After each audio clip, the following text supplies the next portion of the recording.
It's off my Twitter right now.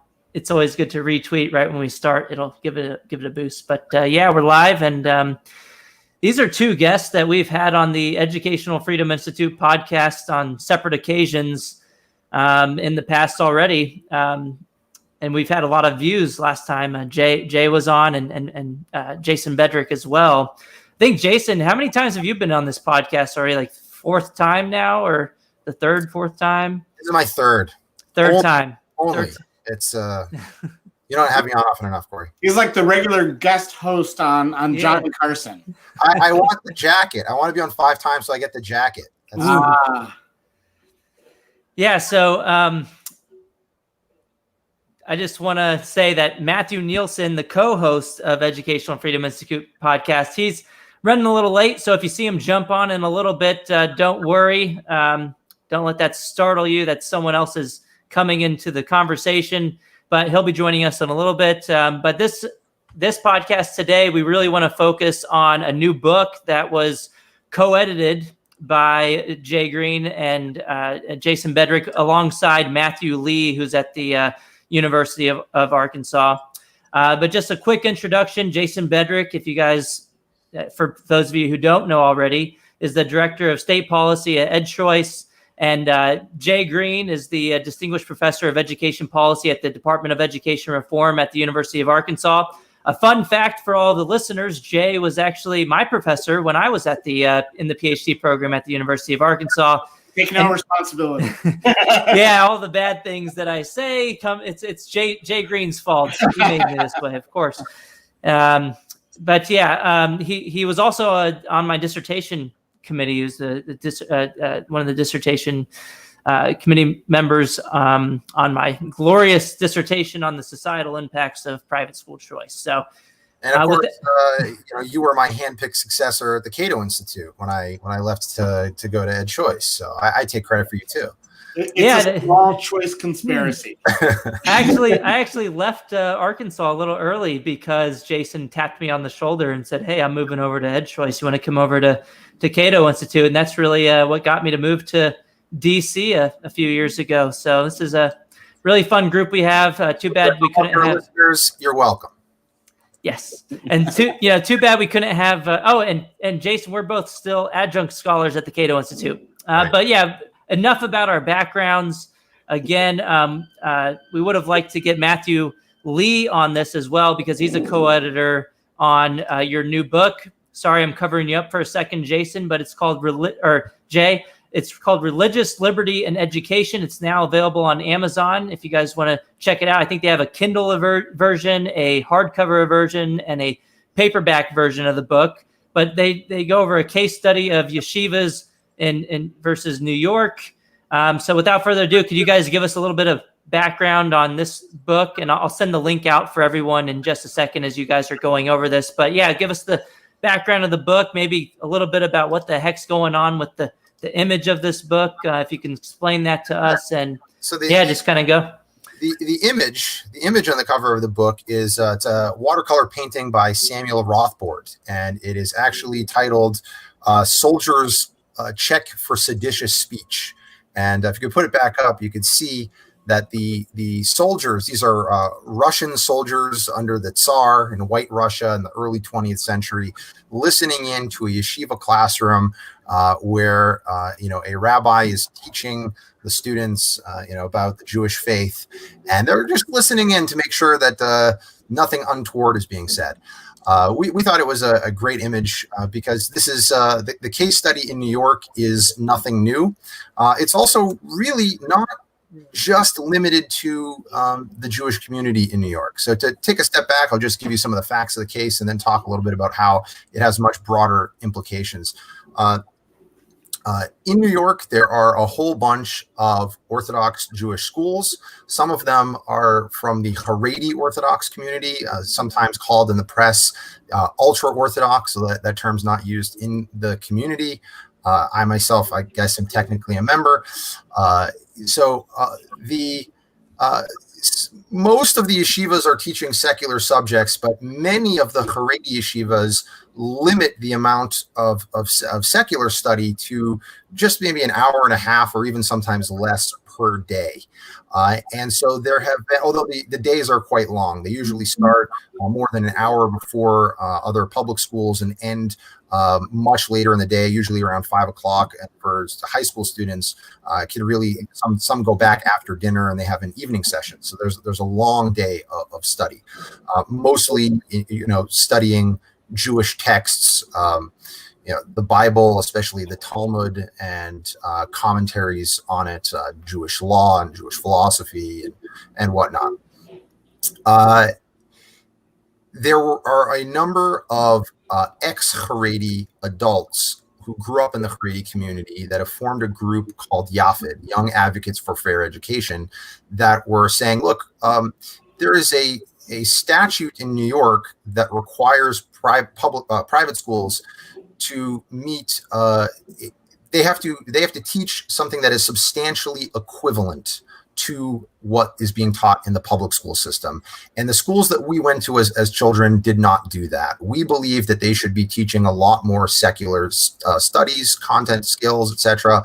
Because when we grew up and we wanted to go off to college, we found that it was actually much more difficult for us. There was a transition when we left the community that was tough, and we think that we were not provided an adequate education under state law. They didn't have a great deal of success for many years advocating within the community or advocating for New York Department of Education to take much interest in this. They've even filed a lawsuit trying to force their hand that was dismissed. But eventually they did succeed in getting the Department of Education to issue new guidelines that basically defined what it meant to meet the substantial equivalence standard. And this is essentially measured by seat time and by teaching the 12 different subject areas that were identified by the Department of Education New York, and said to all private schools in the state, you now have to meet these standards. We're going to be doing inspections of your schools. This prompted a response from not only the Haredi Jewish schools or even the other non-Haredi Jewish schools, but Catholic schools, Protestant schools, and even independent, secular, progressive schools that said, whoa, hold on a second. We're doing things just fine. We don't need government bureaucrats knocking our door, listening in to see what's going on inside of our classrooms. Thank you very much.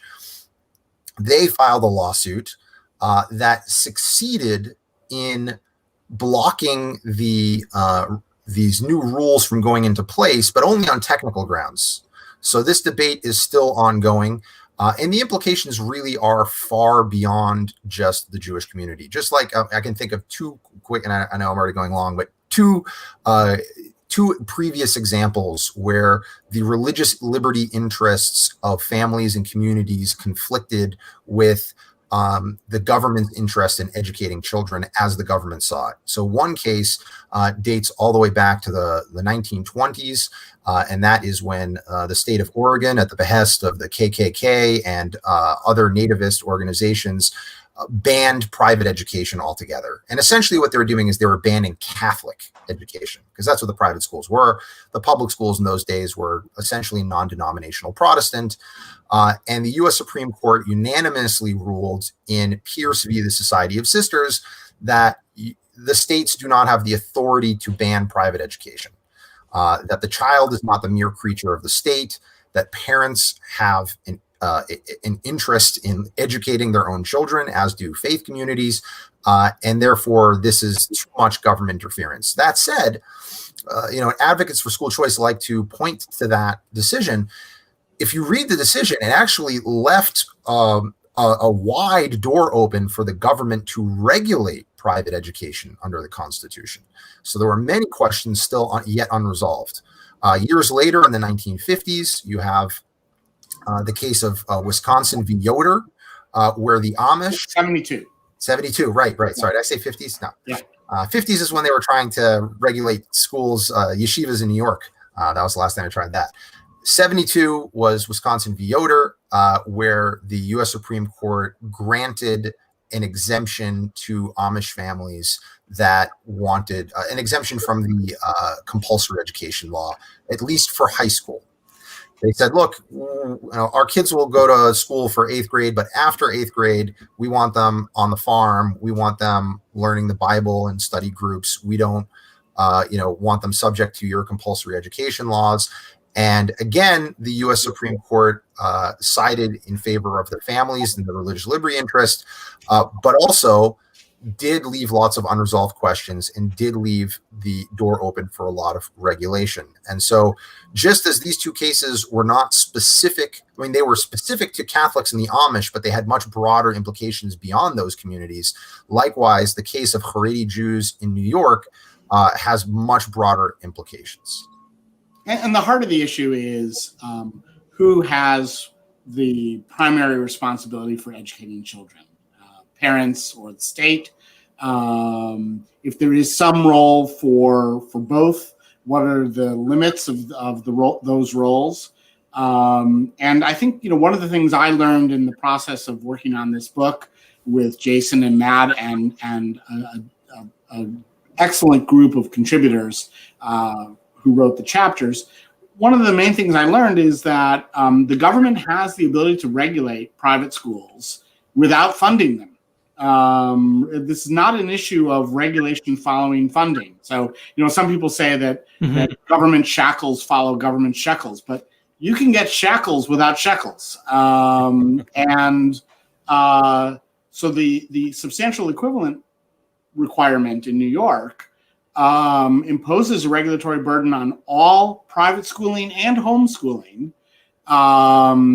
that would significantly, if enforced in a very strict and narrow interpretation, would eliminate large numbers of alternatives to the type of education that one gets in traditional public schooling. Many families don't want that kind of education. They want something different. And if the state were to succeed in a narrow interpretation of substantial equivalence in New York, that would eliminate those alternatives for large numbers of people. Now, I think politically it doesn't appear likely that that's going to happen, but I think that's the nature of the issue is what is the extent of the regulatory power of the state.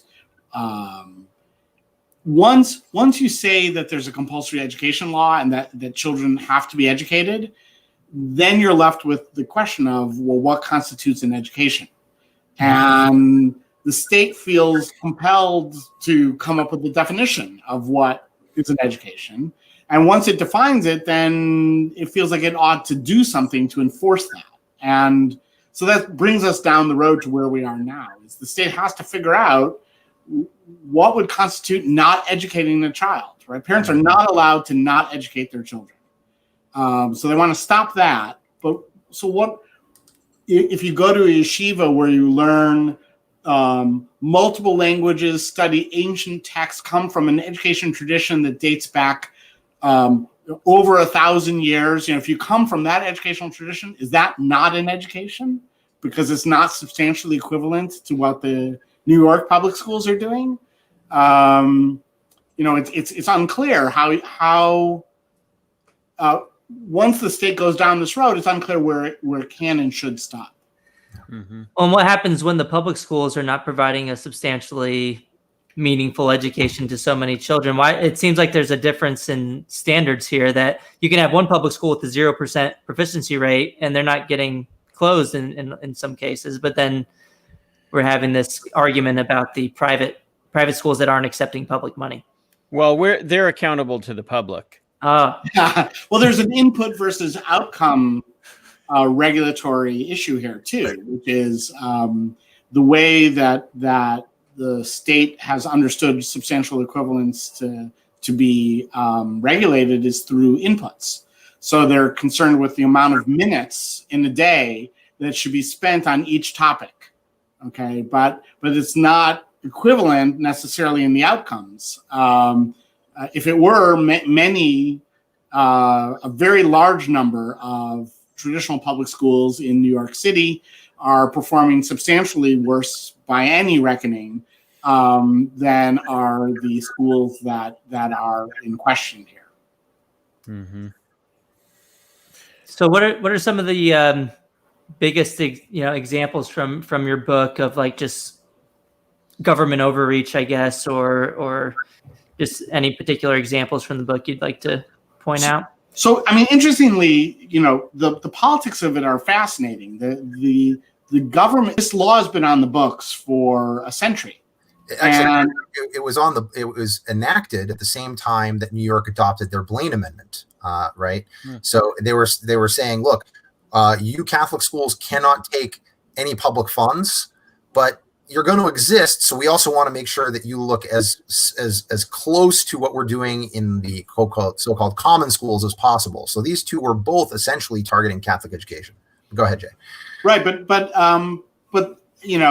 interestingly, the Catholic schools were extremely eager to demonstrate their Americanness and their loyalty to the country, and so modeled their schools actually very closely after the traditional public schools. I mean, with the exception of reading from the Protestant Bible and having catechism, they were not very different in the substance of their and style of their education.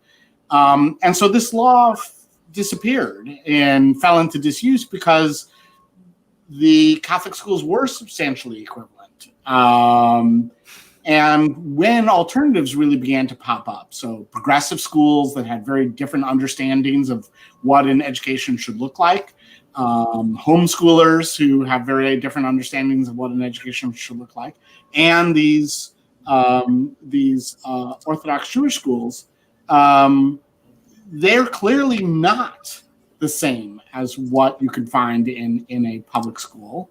And but the state has no political interest, even though the law's on the books, they actually don't really want to enforce it. And they tried very hard not to enforce this. We have many laws that are on the books that no one likes to enforce and no one does, which actually is great. I'm very glad for the fact that we have many laws that we ignore. Right. And this law has been ignored for a long time, but some people have forced it back onto the agenda. And it doesn't just affect the schools that are being investigated, but it affects all schools that differ in any meaningful way from the traditional public school model. But the state doesn't really want to do this, and they've dragged their feet. They released their report on the yeshivas on like a Friday afternoon just before Christmas. I mean, they might as well have buried it beneath peat moss in a disused laboratory behind the sign that says "Beware of Jaguar" for you Hitchhiker Guide fans out there. So who are the biggest groups that are pushing against this? You said Yafid. I'm not very familiar with them. Are there other groups or? Well, that's basically it. And then the New York Times. And the New York Times, right? So they have allies in the mainstream press that have been giving them a megaphone, but within the community, not so much. So, for example, when after the private schools won their lawsuit, and they basically won their lawsuit because they said, look. The judge said, you didn't go through the proper channels. You can't just issue these rules without having the proper, public input and, deliberations. So when they did open it for public input, they had I think it was more than 140,000 comments, which the department confirmed was the most public comments they had ever received. Now, this again is from a community that is being accused of not educating their children to be good citizens and to operate in the the modern world. Yet somehow they managed to find a way to provide 140,000 comments that were almost entirely against the regulations, saying, "Look, hey, back off. We like the schools. We know what we're sending our children to."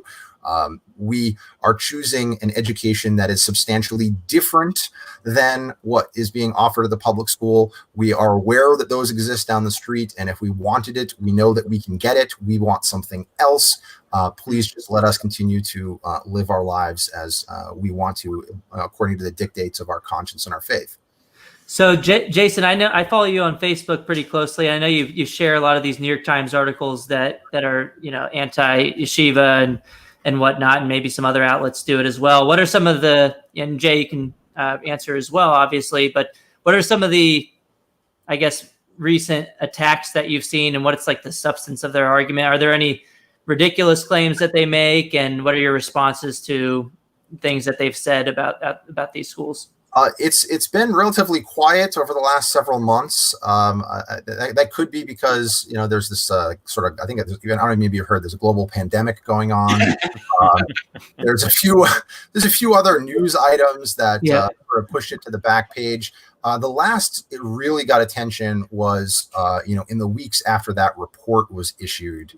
And then the department really, look, the Department of New York is having a hard enough time getting its own schools operating. They really don't have time to pay attention to what's going on in any private schools right now. So it's basically, like many other things in 2020, has been put on pause. But what I would point you to is, look, first, just to give you an idea of what's going on in this book, we have 3 chapters that basically approach it from a philosophical point of view. 3 different philosophical point of views are trying to grapple with these questions of what is the minimum threshold for an education? When should the government get involved?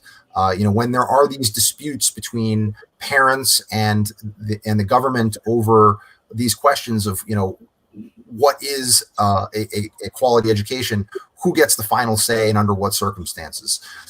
Then we've got 4. We have 2 chapters by legal scholars. One that basically says, look, here is the state of the law, and here's the direction things are likely to go. And then another chapter that says, here's how we think they should go. Here's how we think that law should change to accommodate these sorts of schools. We then have 4 chapters that look at it from the point of view of the communities. So we ask the question, essentially, if the government were to try to enforce the substantial equivalency statute on private schools, what would that mean for the Jewish community? What would that mean for the Christian community? What would it mean for the Muslim community? And what would it mean for homeschoolers? And then we also have a chapter, which I'll get into in a second, by Charles Glenn, that says, look, how have these things been adjudicated in Europe? They've actually gone a little further down the road than we have on this question, and there's been a significant change. And then we have a concluding chapter by Ira Stoll, who you might know is he's the executive editor, I believe, of Education Next, or the managing editor of Education Next right now. Charles Glenn's chapter, I highly recommend reading, because in Europe they used to have a very robust, constitutional environment where parent rights to educate their children according to the dictates of their beliefs were greatly respected. That has significantly changed over the last 2 decades. And it's attacks really coming from the right and the left. So with on the left is they're increasingly secular and increasingly want the government to define these sorts of things, and the government is moving into the private space. That's become a problem. Tell the story of the elementary school in Britain. Yeah. Is this the one with the sex ed curriculum? Well, yeah, that's right. But on the right, with a lot of Muslim immigration into Europe, the right also wants to start regulating these schools. So they're sort of being attacked from both sides. Yes. So what Jay's alluding to is in Britain, I forget what their version of the Department of Education, the Ministry of Education or whatnot. There's some sort of sub-department of weights and measures, that they have. It's right next to the Ministry of Silly Walks. I think. It's down the hall. And essentially what they said is, all of these schools need to be teaching British values. And what do they mean by that? Well, we're not talking about respect for the monarchy or that they have to learn about the Magna Carta. Essentially, they have to be teaching the sort of secular, progressive, LGBTQ sex ed curriculum.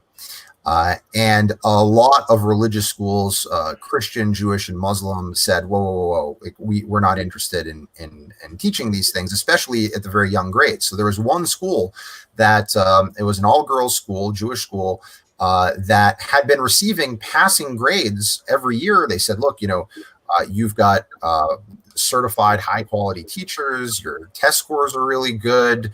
You're teaching your children tolerance. They're taught to respect all people of all faiths and ethnicities and nationalities, but you're not teaching British values, and so you're getting a failing score.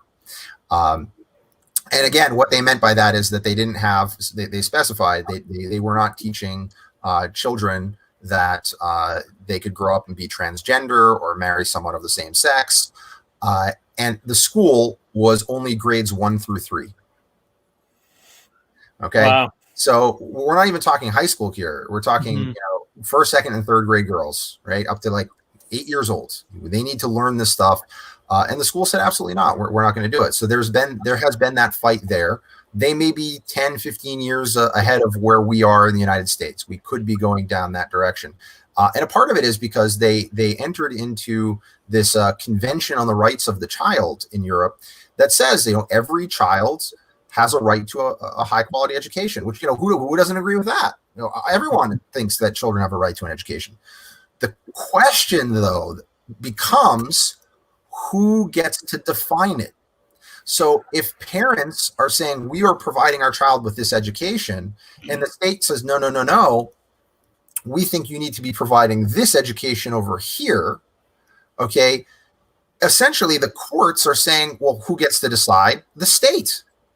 If there's a conflict between the parents and the state over what an education is, the state wins.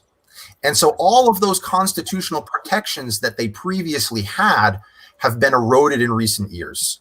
And so you see in Germany and in Sweden and other places that they're banning homeschooling, that they're increasingly imposing regulations on private schools, whether or not they're taking public funds.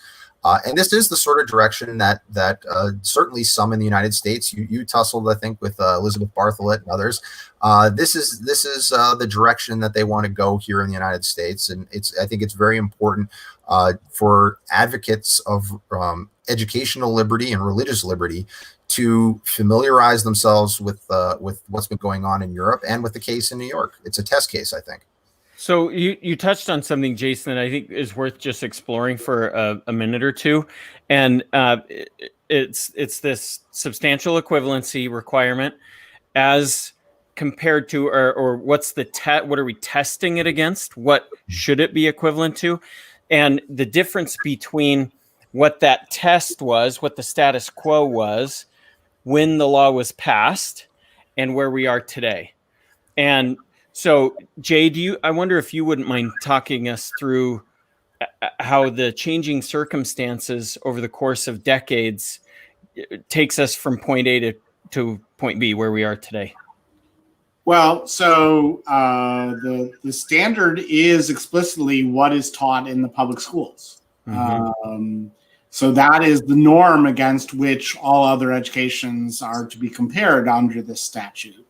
And it's true that the content and style of a public education in New York has changed dramatically over the last century. But frankly, in both cases, both over a century ago and today, those educations represented a particular set of values and a particular perspective about the world. And that was in both cases, it's likely the dominant perspective in that area, but it's not a universal perspective. And so in both cases, there's an oppressive quality to the effort to impose on minority perspectives, mm-hmm. The approach to raising children and the values they should be raised with that are popular among the more dominant group. And I think that's what's going on, and in the future could look like what Charles Glenn describes and what Jason just described in Europe. But I think also there are some other interesting issues here that are raised in another chapter in the book that I think is really well worth people reading by Rita Kogensen, that has to do with the problem of being able to choose among different paths in life. So we like to think that maybe the goal in education is to equip children to have as many choices as possible, to empower them to make choices for their future and have as many paths open to them as possible. But she points out that actually there's an internal contradiction in that vision of an education, which is even a style of education that imagines itself as opening up paths actually forecloses other paths. And it's relatively insensitive to that fact. And so the reality is that to be a great scholar of Jewish law requires an investment from early in life and many hours of study. And for centuries and millennia, people have committed themselves to that way of life, and have prospered, been successful adults and contributing members of their societies. It's sort of like, imagine a secular equivalent would be to be a great tennis player. You have to go out and practice from a young age. And, you can't choose to pick up tennis at the age of 25 and decide I'm going to be a world-class tennis player, hitting the ball for the first time at 25. And so paths are foreclosed. And since children have to be placed in an education that will inevitably foreclose some paths, who gets to choose which paths are foreclosed? I think that's part of the challenge here. And I think that the dominant group in society, kind of the dominant liberal perspective on this, doesn't realize the extent to which it also is foreclosing other people's choices. It's foreclosing the choice to not choose other things, right? And that's a choice too. And that's being foreclosed here, and is problematic. Yeah, well, and that's kind of where my brain was going there with that question, is that the government gets to choose what the standard is, and there's an arbitrariness to that. There's room for arbitrariness in just who holds that power to choose the standard, right? And that's why we've had this drift. Otherwise, if it was all spelled out, or it wouldn't be a steady drift in one direction, right? And certainly not from the same source. But that's where we're at, and because they do have that power. And as far as ways to deal with this and solutions for these battles, is it just keep pushing these battles in the courts for individual liberty? Does anybody in the book kind of grapple with getting rid of compulsory education laws altogether? What's kind of the take there? Did anyone address that specifically? If not, what do you guys think? Well, Jay, I think, has a good answer on this one, because I think one of the insights we learned is that we should fight the legal battles, but that ultimately this is one in the court of public opinion, and this is a political fight more so than it is a legal fight. Jay? Yeah, I agree. I mean, and as far as the particular battle in New York is concerned, I think the yeshivas are likely to win. They're well organized. They're highly motivated. They're not tiny in numbers. They're a minority, but they're not a tiny minority. And they can exercise influence in exactly the way that Jason was describing earlier, which is they're actually very effective democratic citizens, which is what they're being criticized for not being. I mean, they can't win, right? Either way, right? Either they prevail and then they're abusing their power, or they lose, in which case it's proof of their ineffectiveness at training future democratic citizens. 140,000 public comments is not enough. Right. No, it's the wrong type of comments. It's the wrong type of political democratic participation. But they're going to win. The reason why this issue is important, just like the prior cases of the Amish in Yoder and the Catholics in Pierce, is that this has implications for everyone else, everywhere else. And there will come a time when there's a community that's not as well organized, that's not as numerous, that may not be as effective in political circumstances, and they need people to articulate the rationale for why they should be protected, or they're going to lose politically, regardless of. So the legal issue is not really the deciding issue. We like to think the courts decide everything, but they don't. Really, what decides things is a broader political will, which is manifest in legislation and in the executive discretion in enforcing or not enforcing that legislation. Yeah, so I guess kind of what you're saying is there can be similar attacks on other religious groups or homeschoolers.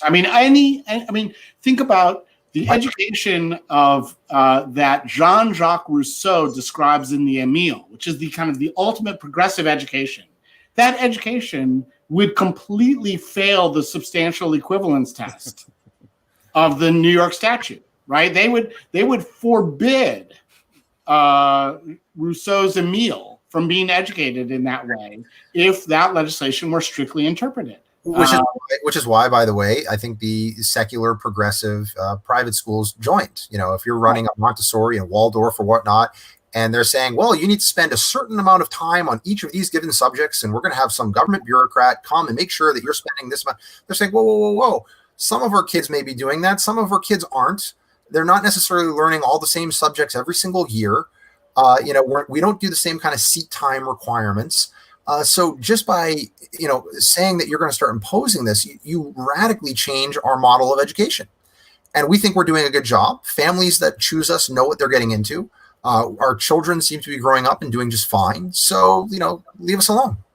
Imagine if, parents have obligations by law to their children, including they have to house and feed them, not just educate them, right? We have laws about that too. So, Corey, you were asking about compulsory education. We have other compulsions on parents. They have to feed and house. But what if the standard for judging whether they were housing their children was your house has to be at least meet the standard of being equivalent to public housing, right? It has to have the same dimensions of bedrooms as public housing projects. And that's roughly what we're talking about. You have to have a vegan diet. No meat for those kids. You're hurting the kids. Right. Or you're not feeding your kid unless it's the equivalent of the soup kitchen that the government operates. That's a better analogy. Yep. As Matthew was pointing out, it's strange that that's the standard. The standard is the soup kitchen or the housing project or the public school. Why is that the standard? But it's the standard because the government operates those. Especially, Jay, to your point, to bring the soup kitchen and the Section 8 housing, the public housing, back to education, especially. I'm talking housing project, like Greene, for you older folks who remember, that housing project in Chicago. Devil's advocate, real quick. So everybody argues that, we need this compulsory public school system so that everybody can get along. And so we have a nice, stable democracy. They may argue if other groups of other cultures are able to practice their own cultures in schools, that might lead to a fragmented society. And what will we do? What is your quick response to that? Look, this was the argument against Catholic schooling more than a century ago, right? And it's, you hear the argument today, it's going to lead to balkanization, it's going to lead to fighting. What leads to fighting is when you've got a free and pluralistic society that has a whole bunch of different people that have different values and different ideas about education, and you force them into one system that's politically controlled, and now you've got to fight over which of your views is represented in that system. And in that system, at best, the majority gets their views and their values expressed at the expense of all the various minorities. And what often happens is that a small minority that is politically powerful because they're wealthy, connected, they get their values expressed even against the majority, right? Or you could have a system where, a market where everybody gets to decide for themselves what they want. And that's sort of a pressure release valve. Now I don't have to fight with my neighbor. I get to do what I want with my kids. They get to do what they want with their kids, right? And that leads, I think, to a much more harmonious society than forcing everybody to fight over how to educate their children. I've heard a kind of slogan that kind of illustrates that. What is it? Starts like fund students, not systems. Yeah, we're not talking much about voucher programs right now, but Jay, yeah, I hear you that we should allow people to have their diverse views and be able to sort into the schools that work best for them if we want to live in a pluralistic society. But the other side could come and say, well, what about we just need everybody needs to be able to read at a certain level and have math skills at a certain level. So if we allow people to sort into their own schools, they'll never be able to read and write and do basic math. So what do we do about that? Sure. One of the interesting issues in this case is read and write in what language? So as it turns out, there is no official language in the United States. English is not, by law, the official language. It's just by custom the dominant language, but there are communities that speak other languages. And if you had a school that taught children in Spanish, a private school, they only taught in Spanish and their children were very literate in Spanish, we wouldn't think of them as illiterate. We would think of them as literate in Spanish, and that's a language that their community wishes to speak, and they're allowed by law to do that. Well, in the case of the yeshivas, it's the same thing. They're actually literate in multiple languages, including Hebrew, Yiddish, Aramaic, but their proficiency in English may be not as good. But are they allowed to decide that they want to focus on other languages? Right. And they've been called in the New York Times illiterate. They're saying these children are graduating illiterate. Oof. They're literate in 3 languages. Need a correction. Right? They're just not literate in English. Or Spanish, which would be more acceptable to the New York Times. Yeah. And it would. It would. Yeah. But and the reality is that I mean, nearly all of them are speaking English. They just speak with an accent because they're speaking Yiddish at home. That's their first language. And I thought that was okay. I mean, it is funny to me, as Jay pointed out, that some of the same people that fight so hard against making English the national language and would fight in favor of, Spanish immersion schools that immigrants from Spanish-speaking countries might want to enroll their kids in, at the same time are fighting against the idea that there are schools that are speaking primarily Yiddish and doing classes that are also in Hebrew and Aramaic, studying ancient texts in Hebrew and Aramaic. Those children are now considered illiterate. And it's baffling to me. Yeah, why the difference in standards? Why would they be okay with one pluralistic society and culture, but not the other? It doesn't make much sense. You don't have to answer that, obviously, but so I mean, this is the Educational Freedom Institute podcast, so we have to ask about school choice mechanisms. So, you guys kind of took a step back at the beginning and said we're not even talking about public dollars going to families to be able to take these particular schools. Right. What are your thoughts on, if there was a voucher program in New York and people were able to choose these particular types of schools or other types of schools, what would your thoughts be there? Should people be able to choose that with their education dollars, or do you have another thought? Sure. I mean, look, the price of freedom is eternal vigilance. And so one of the arguments that libertarians have made against voucher programs is it will bring in government regulation. And this is an excellent example of how you don't need vouchers to bring in government regulation. It's there already. Yeah. Okay. And so the only way to prevent it is eternal vigilance. You just have to fight it. You have to just try to keep it limited and reasonable, and something that does not fundamentally interfere with your freedom. And that's a challenge for every voucher program going forward, and every voucher program that exists today. But it's also a problem for every choice that exists without government subsidy. And so there's no alternative to protect our liberties in a free society other than to perpetually struggle to keep our liberty. And one of the problems is we get tired of fighting that, and we wish for there to be some sort of mechanism or robot or rule that would make it so that we don't have to stop fighting for our liberty. But there is no alternative. We have to keep fighting for our liberty. That's the only way to keep it.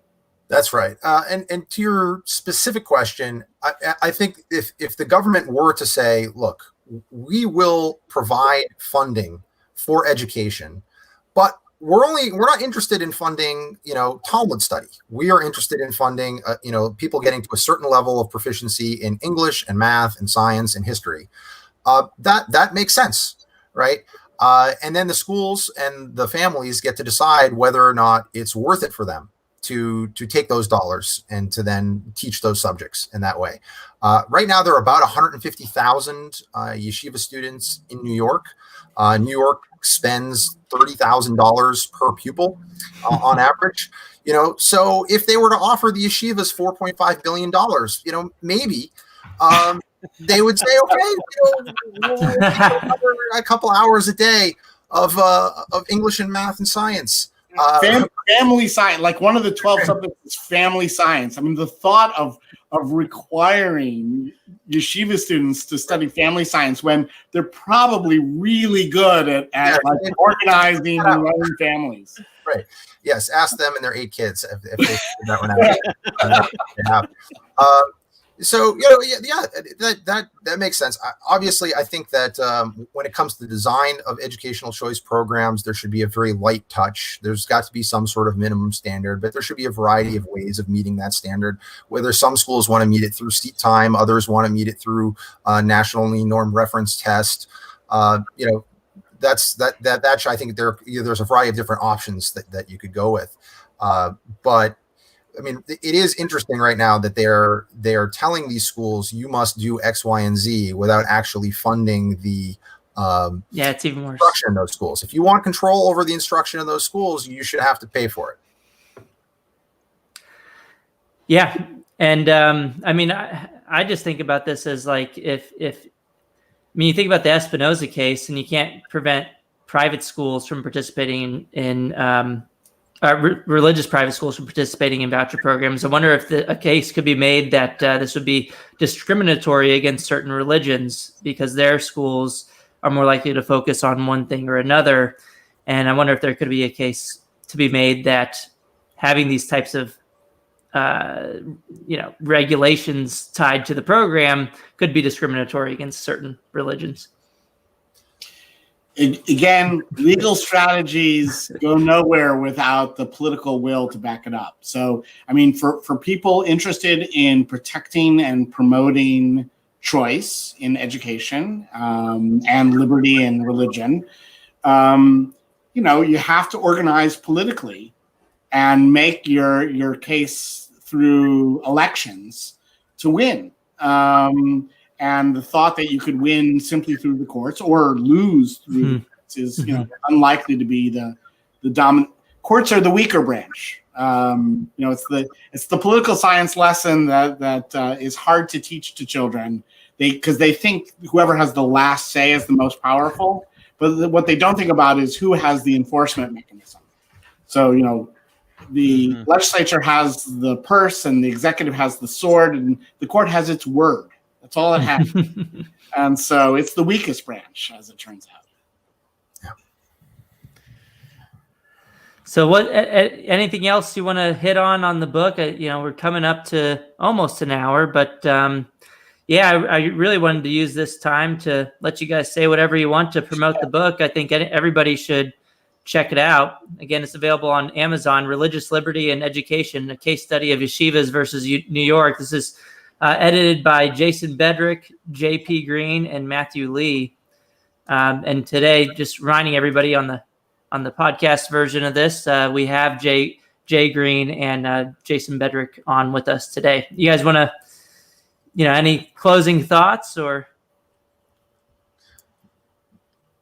Go ahead, Jason. They're doing the dance of you go. Yeah, first. I saw Yeah. No, well, thank you so much for having us on the podcast. What I would again just emphasize that though we do a deep dive on the specifics of the case in New York, the implications are far broader, and that how this question is adjudicated ultimately will decide how other types of school systems and religious communities, or even secular families that might be trying a progressive form of education or homeschooling, how they will be treated by the law. So it is a very important issue that extends far beyond the boundaries of Borough Park and Crown Heights in New York, or even New York State itself.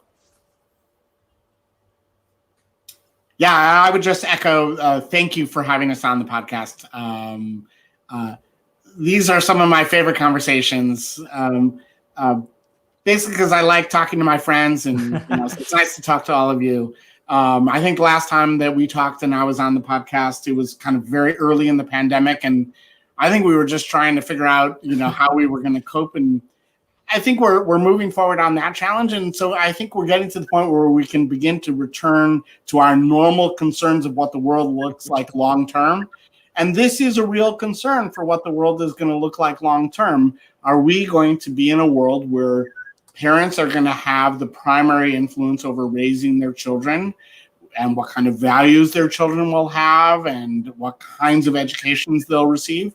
Or, with the state as a kind of an outer bounds of protecting children against abuse or neglect? Or are we going to invert that, where the parents have highly restricted say, but the state really is going to have the primary influence over how our children will be raised and what kinds of values they should hold there? I think that history teaches us that we're likely to be better off if the parents have more influence, but this is a constant struggle, and this particular conflict that is featured in the book is an example of what happens when these issues come in and clash. And the issue we'll be able to do this book again in 20 years about some other issue, but it's important to get everyone to be aware of this and stay motivated on this topic.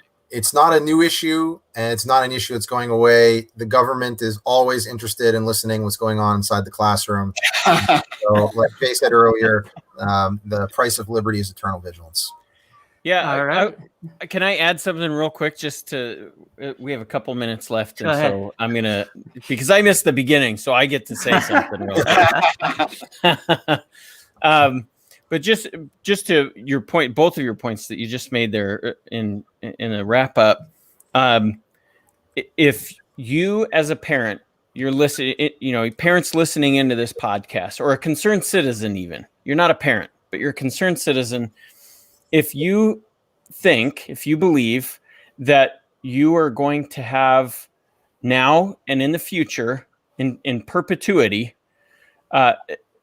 you're going to be in the dominant position on policy, specifically related to education, which is what we're talking about here, and government tentacles reaching out into education policy. If you think that you're always going to be in that position forever, then you can just afford to let this slide and let it go, and you'll be fine. Your kids will be fine. Your nieces and nephews will be fine. It won't be an issue. But, and this really goes for any government policy anywhere. We're talking about just liberty, individual liberty in general here. It has application across a wide range of issues. But specific to education, if you think that you disagree on even one issue that the education apparatus in our country decides must be adhered to, then it's incumbent upon you to support the yeshivas in New York, support their position, because just like you said earlier, Jason, the Waldorf schools, the Montessoris, the homeschoolers, they have a vested interest in supporting the yeshivas in New York in this effort. Yep. I mean, you're making a self-interested case, which I would like to think that the principled case is the one that we should be making and carries the day. And that even if you are in that first camp and you do think that you're going to be in the majority for the foreseeable future, that you would want to say, look, I'm happy to be in the majority and have my views expressed in my school, but I should also want other people to have that right as well. But yes, as we know, very often is the case that principles fall by the wayside when it comes to self-interest. So at the very least, I would like people that are in that first camp to realize that they may not be in that first camp forever. And so out of self-interest, they should also recognize that it's better to be a pluralist than a universalist in this case.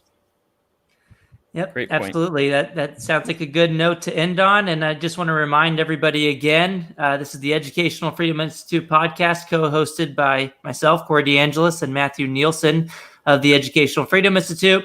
And today we talked at length with Jay Greene from the University of Arkansas and Jason Bedrick from EdChoice.